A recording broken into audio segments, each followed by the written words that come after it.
జై జై శివ శంకర జై జై పరమేశ జై జై శివ శంకర జై జై పరమేశ జై శివ శంకర జై పరమేశ. చితాభస్మాన్ని తెచ్చావానండి? తెచ్చాను గాని పరమేశ, దీన్ని తేవడం కోసం నేను చాలా దూరం వెళ్ళవలసి వచ్చింది. సరే, ఇప్పుడు నీవు పార్వతీదేవికి సేవ చెయ్యి. ఆమెకు ప్రస్తుతం నీ యొక్క సేవ అత్యంత ఆవశ్యకం. తమరి ఆజ్ఞ ప్రకారమే పరమేశ.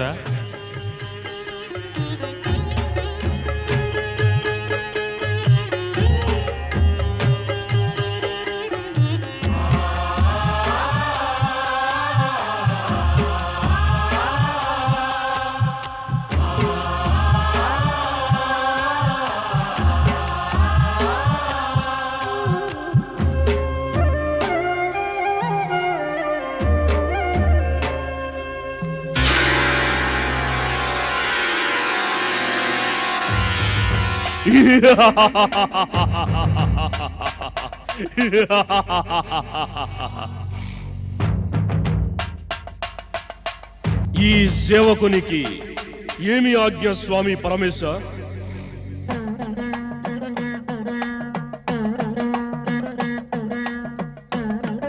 ఓ అసురా, నీవు భస్మం నుంచి ఉద్భవించావు కనుక నీ పేరు భస్మాసురుడు. నీవు మా కోసం నిత్యం కొత్త భస్మాన్ని తేవడం కోసమే ఉద్భవించావు. అవశ్యం స్వామి పరమేశ, అవశ్యం. కానీ ఈ పని చాలా తుచ్చమైన పని. ఏదైనా ఉచ్చమైన కార్యాన్ని ఇవ్వండి. ముందు నీవి తుచ్చ కార్యం సఫలంగా పూర్తి చేయి. ఆ తర్వాత మేము నీకు ఉచ్చ కార్యాన్ని అప్పగిస్తాం. తమ ఆజ్ఞ ఏదైనా సరే శిరసావహిస్తాను. ఓ పరమేశ, వీరు నా పేరు భస్మాసురుడని పెట్టారు. నన్ను తమరు అసురుడని కూడా పిలిచారు.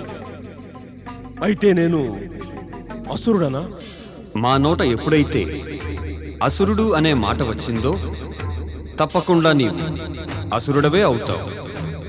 నీవు కనుక దేవ, దానవ, మానవ, శివగణాల్లో ఒకడివైతే నిన్ను అదే పేరిట పిలిచేవాడవు. ప్రస్తుతం నీవు అసురుడవనే భావించు. ఇప్పుడు వెళ్ళు, మాకై చితాభస్మం తీసుకురా. తమ ఆజ్ఞ మహాదేవా.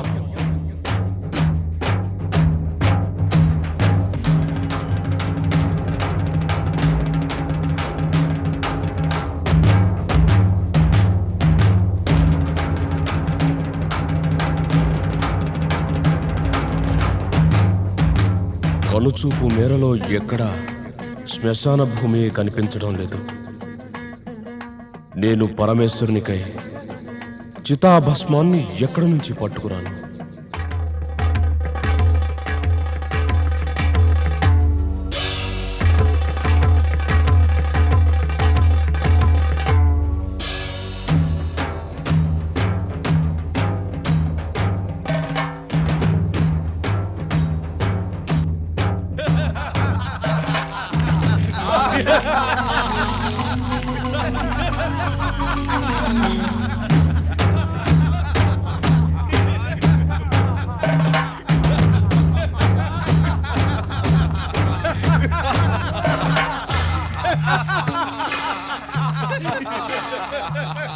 ఇదిగో వినండి, ఇక్కడ చుట్టుపక్కల ఎక్కడైనా శ్మశాన భూమి ఉందా? శ్మశానమా? అక్కడేమి చేస్తావు? నాకు చితాభస్మం కావాలి. ఏమిటి చితాభస్మం? ఎవరు నీవు? చితాభస్మం ఎందుకు నీకు? ఏం చేస్తావు చితాభస్మం? నేను భస్మాసురుణ్ణి. నాకు నా స్వామి అయిన శివుని కోసం చితాభస్మం కావాలి. అదే వెతుకుతున్నాను. అయితే నీవు అసురుడవా? అయితే నువ్వు మా జాతి వాడివా? ఆ, నేను అసురుణ్ణి. నీవు అసురుడవైతే మరి నేను మీ జాతి వాణ్ణేగా. అయితే దానివల్ల ఎవరికి లాభం? లాభమా? ఎలాంటి లాభం? అన్నా భస్మాసుర, మనమంతా ఒకే జాతి వాళ్ళం. కానీ మేమిప్పుడు ఘోర సంకటంలో ఉన్నాము. మా దశ అత్యంత శోచనీయం. కష్టాల్లో జీవితం గడుపుతున్నాం. కష్టాలా? ఎందుకు కష్టాలు? యజ్ఞయాగాలు చేసే వాళ్ళ శక్తులు ఇంకా అధికమవుతున్నాయి. అయితే ధర్మం యొక్క దివ్యశక్తి అధికమైతే మనం వాళ్ళ దగ్గరకు కూడా వెళ్ళలేం. అందువల్ల మన అసుర శక్తి తగ్గుతుంది. దేవతల, ఋషిమునుల, మానవుల యొక్క ధర్మం, నీతి పట్ల అభిరుచి ఎంతో పెరిగిపోవటం వల్ల వారి శక్తి ముందు మన మోసం, కపటం, హింస, క్రోధం అన్నీ వ్యర్థమైపోయాయి. అందుకే మేము అడవుల్లో గుహల్లో దాక్కోవలసి వస్తుంది. మాకు మా ఆహారం కూడా దొరకటం లేదు. ఆకులు అలములు తిని జీవించవలసి వస్తుంది. ఆకులు అలములు తిని ఇంకా మేము ఎన్నాళ్ళు జీవించగలం? మేము పశువులం కాదు, వాటిపై ఆధారపడేందుకు, జీవితం గడిపేందుకును. చాలు చాలు నా జాతి బంధువులారా, చాలు. నేను ఇంతకన్నా ఎక్కువగా మీ దుఃఖాన్ని చూడలేను. అయితే ఏదైనా ఉపాయం చూడు, మమ్మల్ని ఈ కష్టాల నుంచి కాపాడు. చెప్పండి, ఈ భస్మాసురుడు మీకోసం ఏం చేయగలడు? శివుడైతే నీ స్వామి కదా, అవును. ఆయన చాలా మహిమగల దేవుడట. ఆయన కన్నా మహిమగల దేవుడు ఈ జగత్తులో ఎవరు లేరు. సర్వ జగత్తులో ఇదే అంటున్నారు. దేవ, దానవ, మానవులందరికీ కూడా ఈ నిజం తెలుసు కదా. అయితే మరి మేమేం చేయాల్సి ఉంటుంది? నీవు వారి దగ్గర ఒక వరాన్ని ఇవ్వమని కోరుకో. దానివల్ల మానవులు, దేవతలు కూడా భయపడిపోవాలి. దానివల్ల ఏమవుతుంది? దానివల్ల నీవు అజేయుడు అవుతావు, మేము నిర్భయులమవుతాం. నేను అజేయుడునవుతాను, మీరు నిర్భయులవుతారు. అదేలాగా? మన స్వామి శివుని యొక్క వరం పొంది ఇంకలాగా. వరం పొందగానే నువ్వు అజేయుడవు, శక్తిశాలివి అవుతావు. మేమందరం కలిసి నిన్ను మా అసుర సామ్రాట్టుని చేస్తాం. ఇక మేము నీ యొక్క సైనికులమవుతాం. మీరు నా సైనికులు, నేను మీ సామ్రాట్టుని, అజేయ సామ్రాట్టుని అవుతాను. తప్పకుండా అవుతాను. నేను అసుర సామ్రాట్టుని తప్పకుండా అవుతాను. కానీ ఇప్పుడే కాదు, ఇక నీ మహిమగల దేవుడు స్వామి శివుని వరం పొందిన తరువాతనే. అప్పుడే అవ్వగలవు. అది కూడా తప్పక పొందుతాను. నేను నా పరమేశ్వరు నుంచి వరం తప్పక పొందుతాను.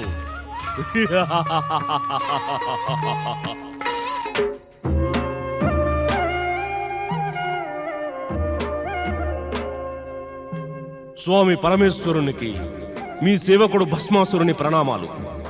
రా భస్మాసురా, భస్మం తెచ్చావా? ఈవేళ భస్మం దొరకలేదు పరమేశ. ఎందువల్ల? స్వామి పరమేశ, ఈ జగత్తులో మనుష్యుల, అసురుల ఆయుష్ పెరుగుతూనే ఉంది. నేను నలుమూలలా వెతికి వెతికి వేసారిపోయాను, కానీ ఎక్కడా కొత్త చితియే కనిపించలేదు. దానివల్ల భస్మం దొరకనే లేదు. శ్మశానాలన్నీ శూన్యమయ్యాయి. మృత్యుదేవత తన కార్యం సరిగ్గా నిర్వహించడం లేదు. అందువల్ల మనుష్యులెవరూ మరణించడం లేదు. ఇప్పుడు నా చింత ఏమిటంటే తమ ఆజ్ఞను ఎలా పాలించగలనా అని. జన్మించిన వారందరూ మరణించటం తథ్యం. జనన మరణాలు ప్రకృతి అచంచల నియమాలు. అందువల్ల నీవు చింతించవలసిన అవసరం ఏమీ లేదు. వెతికితే నీకు ఎక్కడైనా చితాభస్మం తప్పక ప్రాప్తిస్తుంది. నేను జగమంతా తిరిగి తిరిగి వచ్చాను స్వామి పరమేశ. ముందు ముందు చితులు మండటం, వాటి భస్మం దొరికే సూచనలేమీ కనిపించడం లేదు. మీరు నా ఒక్క ప్రార్థనను స్వీకరిస్తే భస్మం పొందే మార్గం కనిపించవచ్చు. ఏమిటా ప్రార్థన? నాకొక వరం ఇవ్వండి. నేను ఎవరి నెత్తి మీద చేయి పెడతానో వాడు భస్మం అవ్వాలి. దాంతో ఏమవుతుంది భస్మాసురా? ఒకటి, దానితో భస్మం దొరకగలదు పరమేశ. రెండోది, ఆ వృద్ధులు వ్యర్థంగా భూమికి భారమై మృత్యువును పొందలేకపోతున్నారు. ఇక వారు వృద్ధాప్య బాధ నుంచి విముక్తులవుతారు. నాకు వరమివ్వండి పరమేశ. తథాస్తు. ఇప్పుడు నీవు ఎవరి నెత్తి మీదైనా చేపెట్టగానే వారు బూడిద గుట్టయిపోతారు. మరైతే గుర్తుంచుకో, మృత్యు సమీపానికి చేరి వృద్ధాప్య కష్టాల నుంచి విముక్తిని పొందగోరే ప్రాణులపైనే నీవు దీన్ని ప్రయోగించాలి. నిర్దోషుల మీద మాత్రం దీన్ని ప్రయోగించకు సుమా. అలా ఎప్పుడూ చేయను స్వామి, ఎప్పుడు చేయను. తమరు అసుతోషులు కదా. అందరి ఆశలను నెరవేరుస్తారు. నేను ఆశించనైనా లేదు మీరు నా యొక్క ప్రార్థన విని ఇంత త్వరగా వరాన్ని ఇస్తారని. ఇప్పుడు నేను కైలాస పర్వతం మీద చితాభస్మం గుట్టలు పెట్టేస్తాను. తమరికి జయం కలగాలి పరమేశ, జయం కలగాలి.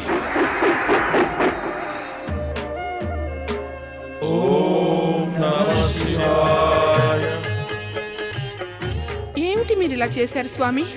తమరెప్పుడు ఇలాగే చేస్తారు. అసురులకి వరాలనిచ్చి వారి అహంకారాన్ని పెంచివేస్తారు. అప్పుడు వాళ్ళు నిర్దోషులపై అత్యాచారాలు చేస్తారు. భస్మాసురుడు కూడా ఇంత పెద్ద వరాన్ని పొంది అలాగే చేస్తాడు.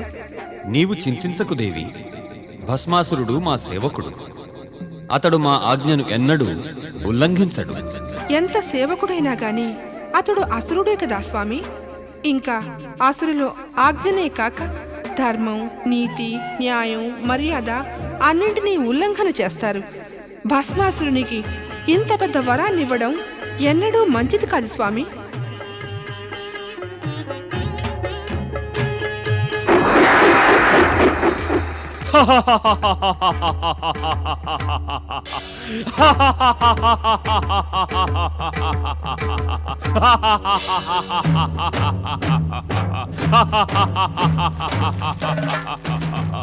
దొరికిందా నీ మహిమగల దేవుడైన శివుని వరం? దానికోసమే వెళ్ళాక వట్టి చేతులతో తిరిగి వస్తానా? నాకు నమ్మకమే, వరం దొరికితేనే నువ్వు తిరిగి వస్తావని. ఇప్పుడు మాకు పూర్తిగా నమ్మకం కలగాలి. ఏం నమ్మకం? పరమేశ్వరులు నాకు వరం ఇచ్చారు కదా, నేను ఎవరి నెత్తి మీదైతే చేయి పెడతానో వారు భస్మమైపోతారని. అసుర సామ్రాట్ భస్మాసురునికి జయము! అసుర సామ్రాట్ భస్మాసురునికి జయము! మరి అసుర సామ్రాట్, మీరేదో నమ్మకమని మాట్లాడుతున్నారు. ఇప్పుడు మీరేదో చెయ్యాలని, అది ఏమిటి? ఆ వరాన్ని ప్రయోగించి చూడాలి. నాకు నమ్మకం కలగాలి. స్వామి పరమేశ్వరులు నాకు ఇచ్చిన వరంలో ఎంత శక్తి ఉందో, మేము ఎవరి నెత్తి మీద చేపడితే వారు భస్మం అయిపోతారో లేదో. వద్దు, వద్దు, అసురరాజా, వద్దు, వద్దు.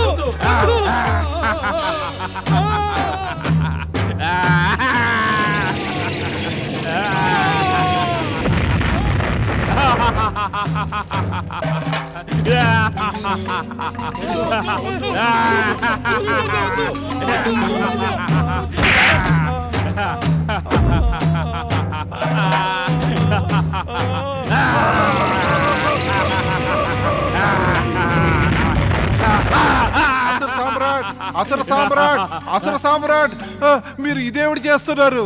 ప్రయోగించి చూస్తున్నారు. అసుర రాజా, మన వాళ్ళ మీద ఎవరైనా ప్రయోగిస్తారా? ప్రయోగాలు ఇతరుల మీద చేయాలి.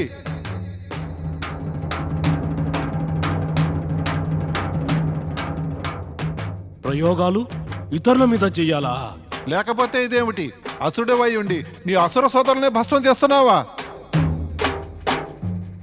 అయితే మరి ప్రయోగం చేయాలంటే నేనెవరిని భస్మం చేయాలి? మన శత్రువులని, మన అసుర సోదరుల, అసుర జాతి యొక్క శత్రువులని. వారందరూ అసుర జాతిని సమాప్తం చేయాలని చూస్తున్నారు. నీవు వాళ్ళని భస్మం ఎందుకు చేయవు? ఎవరు వారందరూ? వాళ్లే యజ్ఞయాగాలను చేసి ధర్మశక్తిని సేకరించి మనల్ని నాశనం చేయాలనుకుంటున్నారు.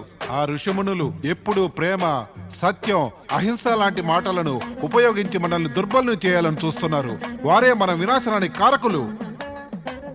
అలాగా ఏమిటి? అంతే, అలాగే. ఇంకోలా అయితే మేమిలాగ ఎందుకు మాట్లాడతాము? నీవు నీ వరం యొక్క సదుపయోగం చేసి మన అసుర సోదరులను ఎంతో శక్తిశాలులుగా చేసి అసుర సామ్రాజ్యాన్ని తప్పక స్థాపించి తీరాలి. అలాగే జరుగుతుంది. ఇక నేను ముల్లోకాల్లోని అసుర శత్రువులను సమూలంగా నాశనం చేసి అసురుల సామ్రాజ్యాన్ని స్థాపిస్తాను.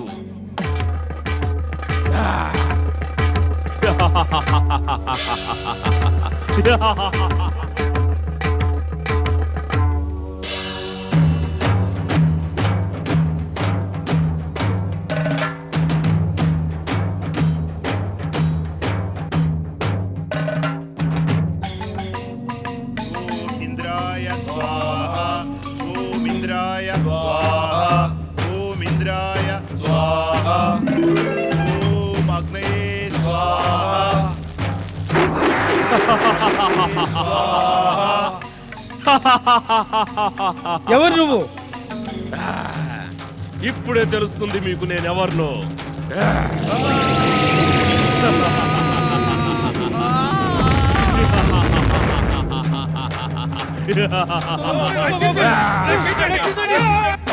సర్వాభరణ భూషితాయే సర్వాభరణ భూషితాయే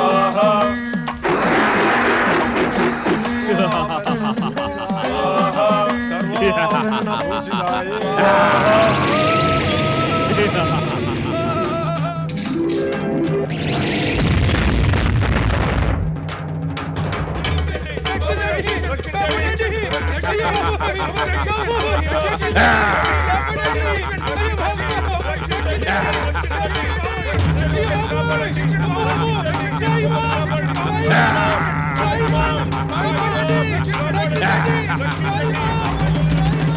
ఈ దుష్ట భస్మాసురుడు నిర్దోషులను కూడా భస్మం చేసేస్తూ ఉన్నాడు. ఇతడు మునే, ఇతన్ని కూడా భస్మం చేసేస్తాడు. అయ్యయ్యో, ఏం చేస్తున్నావు భస్మాసురా? నన్ను భస్మం చేస్తే నీకేం దొరుకుతుంది?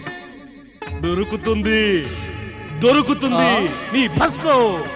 నా భస్మం వల్ల నీకేం ప్రయోజనం భస్మాసురా? నేనొక జీర్ణ క్షీణ దుర్బల కాయం గల ఒక అల్ప ప్రాణిని. నన్ను భస్మం చేస్తే నీకు ఎంత భస్మం దొరుకుతుంది? ఇంత. చూడు, అదే చేస్తూ ఉండు. అదే. ఏమిటి? ఏం చేస్తూ ఉండను? అదే రాక్షసులను భస్మం చేసే పని. మోటుగా మొద్దుగా కొవ్వెక్కి దృఢంగా ఉండే రాక్షసులు, వాళ్ళని భస్మం చేసేయి. 4 దిక్కులా భస్మం అయిపోతుంది. అయ్యో, నారదా, నువ్వు నన్ను మూర్ఖుండనుకున్నావా?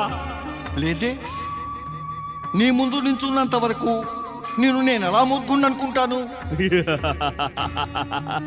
అదే, నా ముందు నుంచునే నువ్వు నన్ను మూర్ఖుండనుకుంటున్నావు. అందుకనే రాక్షసులను భస్మం చేయమనే దుష్ట సూచనిస్తున్నావు. కానీ నేనిక సమస్త ఋషులను, మునులను, దేవతలను, బ్రహ్మ విష్ణు దేవేంద్రులను అందరినీ భస్మం చేసి ముల్లోకాలపైన విజయాన్ని పొందుతాను. దానికి ముందు మొట్టమొదటగా నిన్ను భస్మం చేస్తాను. భస్మాసురా, మొట్టమొదట ముల్లోకాలపై విజయం పొంది ఆ తర్వాత నారాయణ నారాయణ.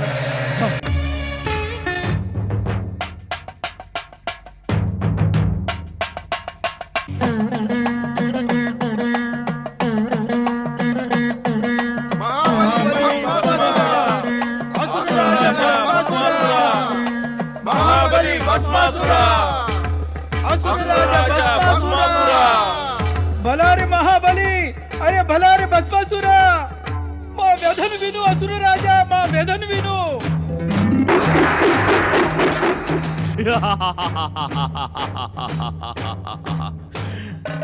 అసుర సోదరులారా, నేను నా భస్మీకర వరాన్ని ప్రయోగించి ముల్లోకాలను అల్లకల్లోలం చేసి అశాంతి రేపాను.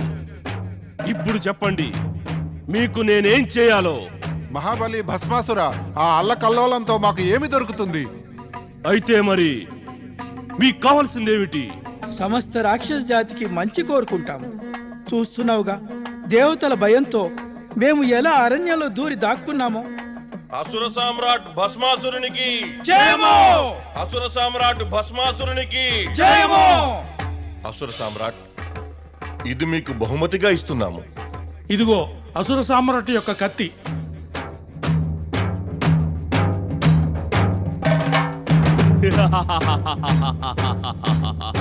ఇది చూస్తే ఇక మన ఉద్ధరణ నిశ్చితమనిపిస్తుంది. అలా అనిపిస్తే మన అసుర బంధువుల రక్షణ కోసం, మంచి కోసం నేనేం చేయాలి? అసుర రాజా, అసురులకి మంచి చేయాలంటే నువ్వు అసురుల శత్రువులైన ఈ దేవతలను, ధర్మాత్ములను అంతం చేసి ముల్లోకాల్లోనూ అసురుల సామ్రాజ్యాన్ని స్థాపించు.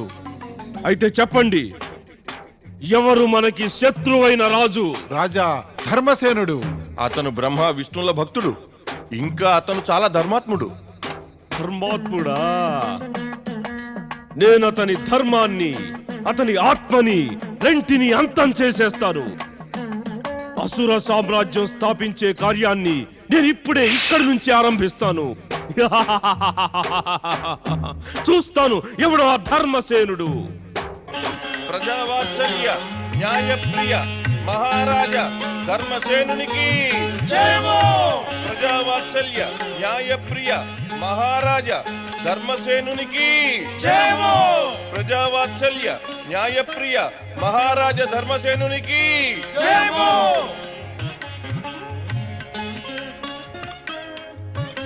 మహామంత్రి ప్రసేనజిత్, ఆజ్ఞాపించండి మహారాజా. మా ప్రజల క్షేమ సమాచారాలు చెప్పండి. మహారాజా, ప్రజలు ఎంతో సుఖంగా ఉన్నారు. రాజ్య వ్యవస్థ సరిగ్గా నడుస్తోంది. అన్ని పనులు కుశలతాపూర్వకంగా జరుగుతున్నాయి. కానీ మహారాజా, కానీ ఏమిటి మహామంత్రి? ఆగిపోయారే? చెప్పండి ఏమిటో నిస్సంకోచంగా. మహారాజా, ఇప్పటిదాకా రాజ్యమంతటా శాంతి నెలకొని ఉంది. కానీ చుట్టుపక్కల రాజ్యాల్లో భయంకర రాక్షసుడైన భస్మాసురుని అత్యాచారాల వార్తలు విని విని మన ప్రజలు భయపడిపోతున్నారు. ప్రజల భయం అతడు మన రాజ్యంలోకి వచ్చి తన దుండగాలు దుష్కార్యాలతో వారిని పీడిస్తాడేమోనని. ఎప్పటికీ కాదు, ఏ విధంగానూ కాదు. మేము మా ప్రజలను ఏమాత్రమూ బాధపడనీయం. మహామంత్రి, ఇప్పుడే మన సైనికులను ఆదేశించండి, భస్మాసురుని సమాప్తం చెయ్యమని.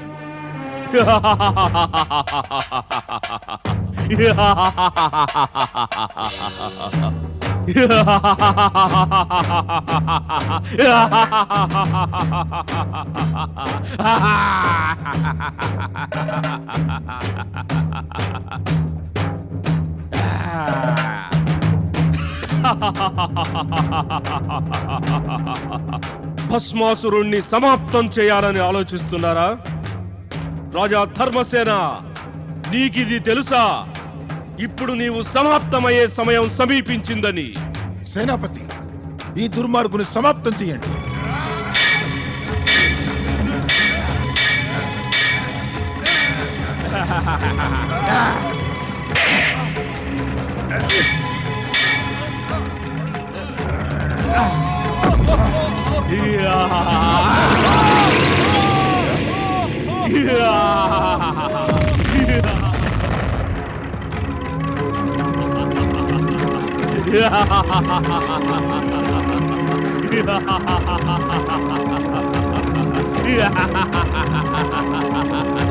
భస్మాసురా!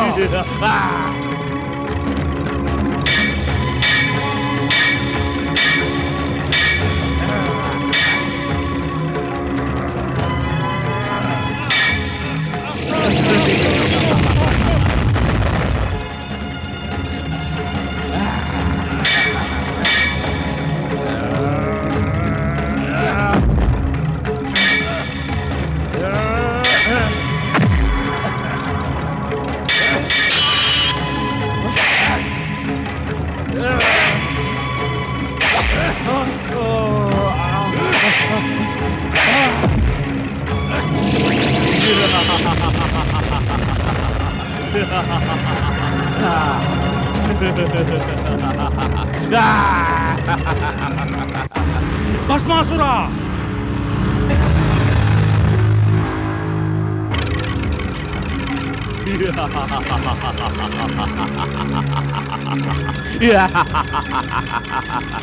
భస్మాసురా!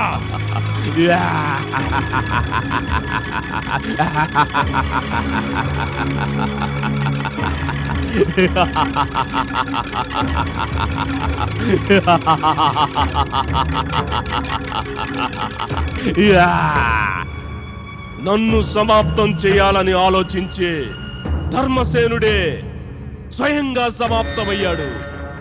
ఇప్పుడు ఈ రాజ్యం మీద అసురుల అధికారం స్థాపితమైంది.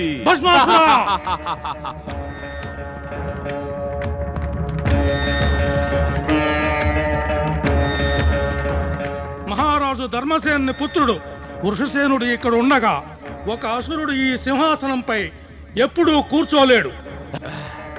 ఇక్కడ అసురుల రాజ్యం ఎప్పటికీ స్థాపించనీయను.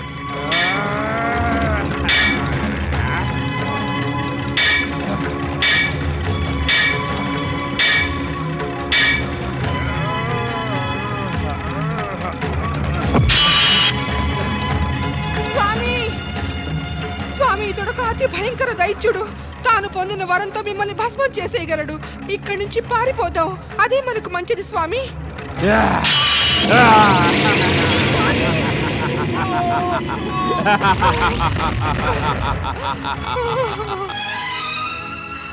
స్వామి స్వామి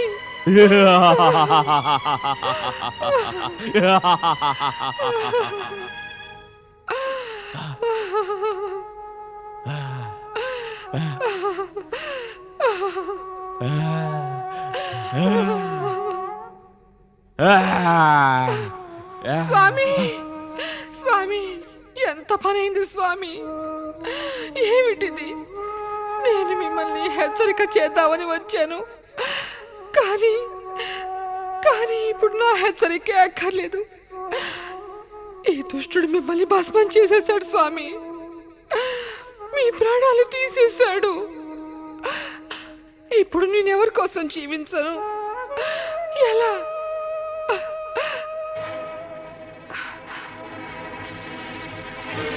అంత కూడా పాపి దుష్టుడా, ఎందుకలా నాకేసి చూస్తున్నావు? ఎలాగూ రాక్షసుడివి, తామసం లాంటి అవగుణాల భండారానివి. నేను నా స్వామి లేకుండా ఒక్క క్షణం కూడా జీవించలేను.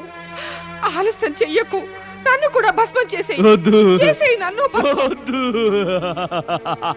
నీలాంటి పరమ సుందరిని భస్మం చేసి నాకు నేను చెడు చేసుకుంటానా?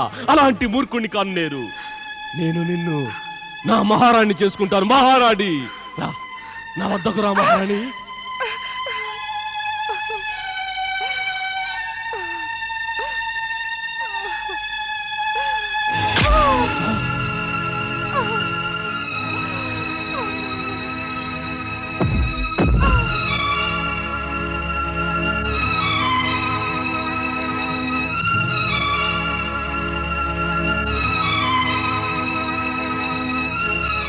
మహాబలి భస్మాసురునికి జయము! మహాబలి భస్మాసురునికి జయము! మహాబలి భస్మాసురునికి జయము! మహాబలి అసుర సామ్రాట్టుకు జయము! మహాబలి అసుర సామ్రాట్టుకు జయము! మహాబలి అసుర సామ్రాట్టుకు జయము!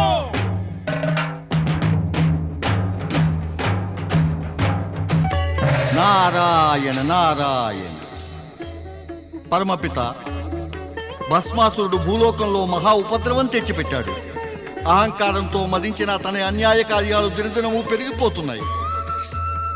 అతడు స్వర్గలోకాన్ని కూడా ఆక్రమించి దేవతలను అక్కడి నుంచి బహిష్కరించాలని కూడా నిశ్చయించుకుని ఉన్నాడు. అతని నిశ్చయమే గనక ఫలిస్తే చాలా అనర్థమైపోతుంది. అతని నాశనానికి ఏదన్నా ఉపాయం చూడండి. నాశనమవుతాడులే నారదా. వినాశకారకులెవరు అధిక సమయం భూమి మీద నిలవలేరు. వచ్చిన చిక్కేమిటంటే అతడు పరమేశ్వరుని వరం పొంది ఉన్నాడు. దానివల్ల ఉన్మాదితుడైపోయాడు.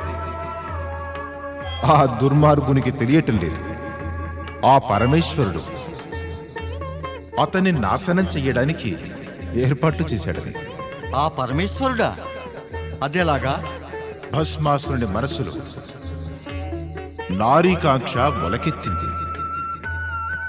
ఇక ఆ పరమేశ్వరుడే ఎవరో ఒక సుందరి ద్వారా అతని అంతమందింపజేస్తారు. ఇక నువ్వు వెళ్ళునారదా? నారాయణ నారాయణ నారాయణ నారాయణ నారాయణ. ఈ పాట ప్రపంచంలో అందరూ ఎప్పటినుంచో వింటున్నదే. లక్ష్మీ లక్ష్మీ అని నువ్వెప్పుడు అనవు కదా? నారాయణ నారాయణ. మాత, ఈ విషయం గురించి ఇంతకు ముందు కూడా మాట్లాడాం. నేను అప్పుడు తమరికి నివేదించుకున్నాను, నారాయణ నామంలోనే లక్ష్మి సమ్మిళితమై ఉందని. అయితే సరే, కానీ నీవు చెప్పు, ఇన్నాళ్ళ నుంచి నువ్వెక్కడున్నావు? త్రిమూర్తుల లీలలకు సాకార రూపమిచ్చే పనిలో ఉండిపోయాను. అంటే నీ ప్రశ్నలన్నీ ఇప్పుడు సమసిపోయాయి. లేదు లేదు మాత, ఎప్పటికీ లేదు. ప్రశ్నలు ప్రళయకాలం దాకా కూడా ఉంటాయి. ప్రశ్నలు, సూచనలు, ఇంకా భక్తి, ఇవన్నీ నారదుడి జీవితం. కానీ భస్మాసురుని విషయంలో మాకు నీవేమీ సూచననివ్వలేదే? విన్నదేమంటే భూలోకంలోని నిర్దోషులందర్నీ భస్మం చేసే భయంకర భస్మాసురుని చూసి సమస్త ప్రాణకోటి ఎంతో కంపించిపోతున్నారని. మీరు విన్నది నిజమే మాత. కానీ ఈ నిజాన్ని నీవు చెప్పలేదే నారదా? సర్వ జగత్తు యొక్క మంచి చెడ్డల సూచనలిస్తూ ఉంటావు. ఈ సూచన నీవెందుకు ఇవ్వలేదు? మాత, మీకు శ్రీ మహావిష్ణువుకు తెలియకుండా ఈ ప్రపంచంలో ఏ విషయమైనా దాచగలమా? తమరు సర్వజ్ఞులు. తమ దివ్య దృష్టితో ఎప్పుడు కావాలన్నా ఏది కావాలన్నా చూడగలరు, ఎరుగగలరు. అయితే శ్రీ మహావిష్ణువు ఈ విషయమై ఏమీ చెప్పలేదా? ఇక్కడ ఉంటే కదా చెప్పడానికి. వారు భక్త రక్షణకై భూలోకానికి వెళ్లారు. భక్త రక్షణ కోసం భూలోకానికి వెళ్ళారా? ఎవరా భక్తులు? భస్మాసురుడు చేసిన అత్యాచారాల వల్ల నేను చూస్తూ ఉండగా నిర్దోషులెందరో ప్రాణాలు కోల్పోయారు. కానీ నేను అక్కడ రక్షించడానికి వచ్చిన శ్రీ మహావిష్ణువును చూడనేలేదే. ఎలా చూడగలవు నారదా? మా సాకార రూపం అయితే నీవు చూడగలవు. భక్తుల రక్షణ కోసం మేము అప్పుడప్పుడు నిరాకార నిర్గుణ రూపం ధరిస్తూ ఉంటాం. నీకీ రహస్యం తెలీదా ఏమిటి? ప్రభు, తమ రహస్యాలు, తమరి విచిత్ర లీలలు తెలుసుకోవడం నారదుడి వశం కాదు. నాకొక చిన్న విషయం చెప్పండి. భస్మాసురుని భస్మీభూతం చేయటానికి ఏం ఉపాయం చెప్తారు? పరమపిత బ్రహ్మదేవులు చెప్పడం భస్మాసురుని మదిలో నారీకాంక్ష ఉత్పన్నమైందని, అతని అంతం ఒక స్త్రీచే అవుతుందనిను. దీని రహస్యమేమిటి? నారదా, నువ్వు ఇదేదో రహస్యం అంటున్నావు. కానీ అంతా పూర్తిగా చెప్పేసిన పిమ్మట ఇక ఇందులో రహస్యమేముంది? అందుకని ఉత్తమమైన పనేమంటే నీవు ఈ రహస్యాన్ని రహస్యంగానే ఉంచు.